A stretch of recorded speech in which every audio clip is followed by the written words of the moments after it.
What's going on, everyone? Today I wanted to talk about the 7 different reasons that might be getting in your way to preventing you from reaching your fitness goals, okay? So the first reason is not tracking. So if you're not tracking your training, it makes it very hard to progressively overload your muscles and therefore make progress and get bigger and stronger.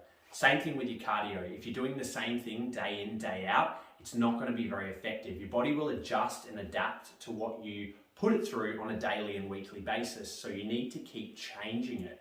And to be able to keep changing it, you need to track what you're doing right now. So number 1 is tracking your training and programming. So making sure you're doing the right programs that's going to help you reach your goal. The second thing is tracking what you're eating. So if you want to be really good about it, you can track your calories and track your macros. And then that way, it just breaks it down into a science where you can just reduce your calories if you want to lose weight, and you can increase your calories if you want to gain weight and gain muscle. Okay, if you're not tracking your calories, it does make it really hard to get the results that you want, whether it be, aesthetically looking a certain way, losing weight or gaining weight, or performance-wise as well. If you're not tracking what you're eating, it does make it pretty hard to improve your performance because you're not sure what fuel you're using. And for people who say, they've got a bit of a rough idea, it makes it so hard unless you're tracking everything. So track your training, track your calories, track what you're eating. The third thing is recovery. So making sure you're giving your muscles enough time to recover. If you're going to the gym and you're training the same muscle group every single day, you're not going to get the results you want because your muscles don't have enough time to recover. So if I went to the gym and did really heavy squats every day, it's going to be really hard for me to improve on my squats because I'm going to be so sore all the time. So generally it's good to train, each muscle group 2 or 3 times a week at the most. For myself, I only really train each muscle group specifically like once a week, even though I'll probably get some benefit of that muscle group in other sessions as well. So 2 to 3 times a week for the same muscle group will give it enough time to recover.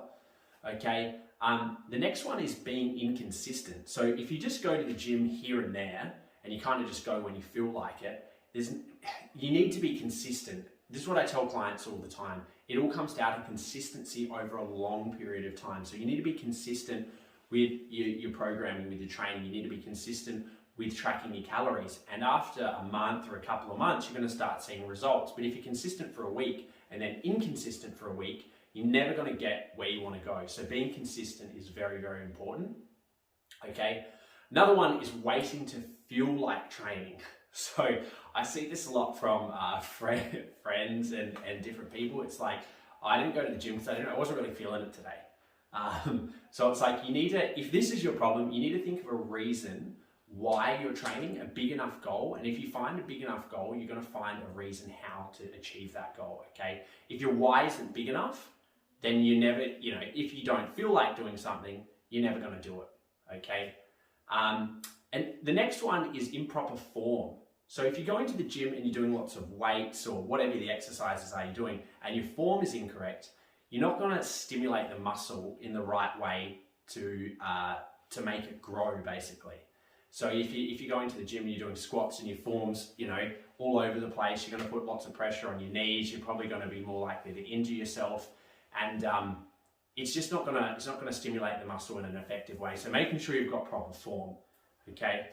The last one is, and I see this a lot at the gym, I see people going to the gym day in, day out, month in, month out, year in, year out, and doing the same thing, like doing the same sort of workouts all the time. And that's why you see someone, 1 year and then the next year, and they look exactly the same. They're lifting the same amount of weights because they're doing the same thing and expecting a different result.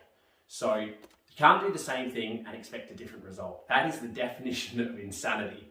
If you look up insanity in the dictionary, it says doing the same thing and expecting a different result. So if you want a different result, you've got to do a different sort of training. And the best way to do that is to progressively overload your training. So track your training, track your calories, make sure you're having enough time to recover, be consistent with your training. Train even if you don't feel like it, because your goal is more important than the way you're feeling in the moment. And then change up your training. So don't do the same thing and expect a different result.